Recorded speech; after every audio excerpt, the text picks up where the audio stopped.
kali ini aku mau bahas nih tentang tahap 2 yang saat ini sepertinya sedang diistimewakan oleh pemerintah ya, karena beberapa kali pembahasan selalu membahasnya adalah bagaimana tahap 2 ini. Tapi yang perlu teman-teman tahu bahwa sebetulnya tahap 1 itu pendaftaran yang sudah berakhir dan sudah pengumuman itu sebenarnya diperuntukkan untuk mereka-mereka yang PHK 2 atau pelamar prioritas dan juga untuk para honorer yang sudah terdata dalam pangkalan data BKN.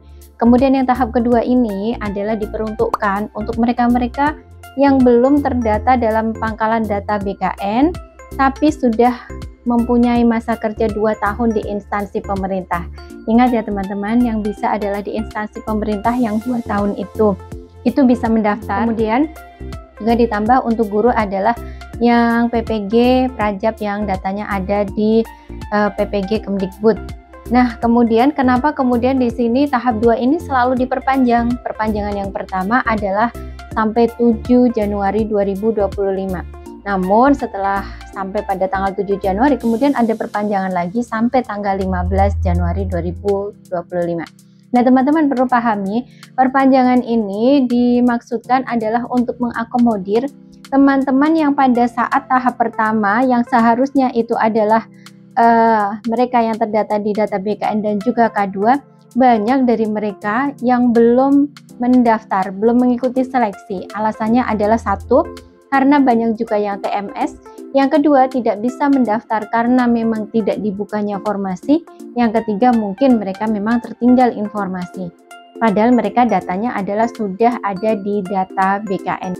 Kita perlu mengumumkan secara luas karena masih ada yang belum mendaftar di tahap 2 itu dari target ada 222.968 atau 66% dari target. Namun semoga dengan pengumuman kita yang luas, calon peserta kita ini bisa mendaftar, dan kalau memang sudah tidak mau mendaftar, coba dicari tahu sudah bekerja di mana, karena juga bisa jadi ada hambatan mereka tidak mendaftar sehingga formasinya tidak terpenuhi. Nah, untuk itu sebagai komitmen yang sudah disepakati oleh pemerintah bersama DPR RI waktu itu adalah Komisi 10, ini sudah menjadikan sebagai kesepakatan kolektif yang harus dilaksanakan bahwa untuk pengangkatan tenaga non-ASN atau penataan tenaga non-ASN harus selesai pada Desember 2024. Namun pada kenyataannya memang belum semua honorer yang terdata dalam pangkalan data BKN itu mendaftar. Maka dari itu kemudian diperpanjang. Ini adalah membuka kesempatan bagi teman-teman yang kemarin yang harusnya ada di tahap 1, yang harusnya mendaftar tapi belum mendaftar, maka diperbolehkan mendaftar di tahap yang kedua dengan adanya surat dari Kemenpan RB nomor 634 itu tadi. Jadi pertama kali kriterianya memang hanya untuk non-ASN yang tidak terdata dalam pangkalan data BKN yang sudah 2 tahun. Kemudian dengan adanya surat 634 itu kemudian kriterianya ditambahi bahwa yang boleh juga mendaftar di tahap 2 adalah mereka-mereka yang TMS pada saat pendaftaran seleksi CPNS, pada saat pendaftaran seleksi P3K, ataupun mereka yang belum pernah tes sama sekali.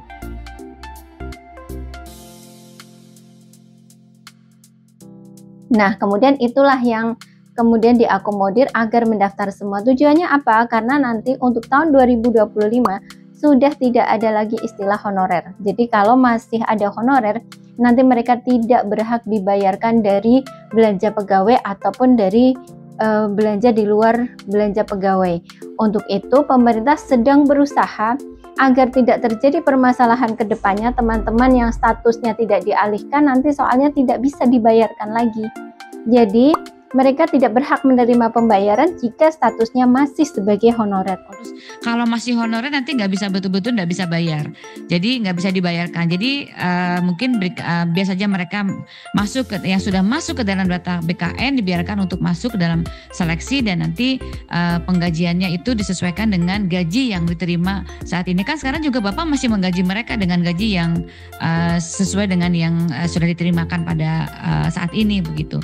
Untuk itu Sekarang teman-teman yang seharusnya mendaftar di tahap 1 tapi belum mendaftar, sekarang diberikan kesempatan untuk mendaftar di tahap yang kedua sampai tanggal 15 Januari 2025. Agar teman-teman ini tidak kemudian dirumahkan, karena memang sudah ketentuannya jika memang tidak ASN, bukan sebagai P3K ataupun CPNS. Nah, P3K ini ada dua, penuh waktu dan paruh waktu, nanti tidak bisa dibayarkan karena sudah tidak ada lagi istilah honorer, nanti akan jadi temuan hukum.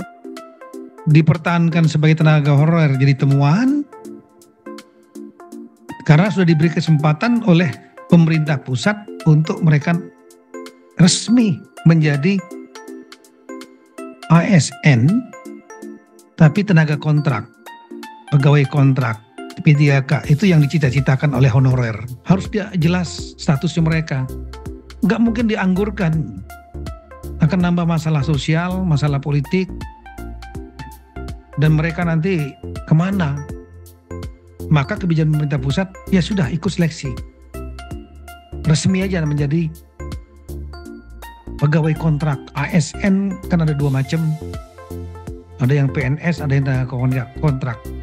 Harga pegawai tetap PNS, dan yang kedua tenaga kontrak. Itu namanya ASN, dua-duanya aparatur sipil negara.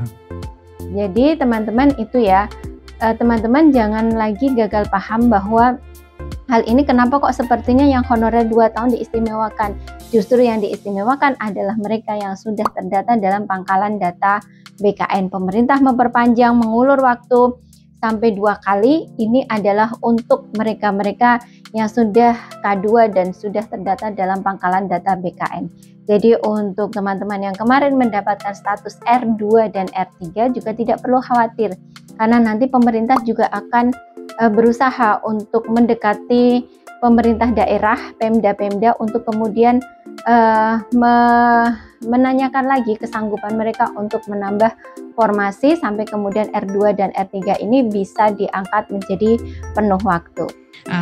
Terima kasih yang hari ini saya berharap Bapak dan Ibu kita punya komitmen bersama untuk bisa menyelesaikan tenaga non-ASN. Jadi kami di Kemenpan RB maupun di BKN tentunya siap untuk melakukan coaching klinik, dan kami memberikan waktu sampai tanggal 15 Januari untuk Bapak dan Ibu bisa mengoptimalkan. Apabila memang Bapak dan Ibu tidak bisa mengoptimalkan, maka tentunya kami mohon Bapak dan Ibu juga bisa membantu kami untuk memberikan penjelasan kepada para tenaga non-ASN di wilayahnya masing-masing, sehingga tidak menimbulkan gejolak yang ini.